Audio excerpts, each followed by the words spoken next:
என்ன மக்களே, காலையிலே ஒரு மாதிரி பேசியா? அம்மா, நீ கட்டி கொடுத்த உன் மாப்பிள்ளை வீட்டுல என்ன ஒரே வேலை வாங்கியாவம்மா. அதை செய் இதை செய்யு சொல்லியாவ. காலையிலே எழும்புனது காப்பி போட சொல்லியாவம்மா. காப்பி எப்படி போடணும்னு சொல்லிட்டாமா. அட படுபாவியோளு, பொண்ணு பார்க்க வரும்போது மகாராணி மாதிரி வச்சு பாத்துக்கிட்டேன்னு சொல்லிக்கிட்டு இப்படியா என் பிள்ளைய கஷ்டப்படுத்தியாவ? அந்த மாமியார் ஒரு டம்ளர் காப்பி தண்ணியை போட்டு கொடுத்தா குறைஞ்சா போயிருவா. என் பிள்ளை எப்படி பாடாப்படுத்தியால?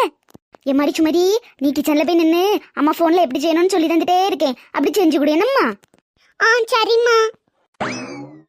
1 மணி நேரத்திற்கு பிறகு. மணி 8 ஆகுது, இன்னும் ஒரு டம்ளர் காப்பி கூட தரல. அத்தை, சோறு பொங்கி குழம்பு வச்சு கூட்டு வச்சுட்டேன். உங்களுக்கு காப்பி போட்டு வச்சுட்டேன். எனக்கு டைம் ஆயிட்டு. இன்னைக்கு மட்டன் சூப்பு வைக்க சொன்னாங்களா, அது மட்டும் எப்படின்னு தெரியல. எவ்வளவு தண்ணி வேணும்னு மட்டும் சொல்லிடுறீங்களா? ஒரு மட்டன் சூப்புக்கு எவ்வளவு தண்ணி வைக்கணும்னு உனக்கு தெரியாதா? இது கூட உங்க அம்மா உனக்கு சொல்லி தரலையா? ஆமாத்த, மட்டன் சூப்பு இது வரைக்கும் வச்சது இல்ல, அதான் தெரியல. என்ன நீதான் பிள்ளைல வளர்த்து விட்டாலோ தெரியல.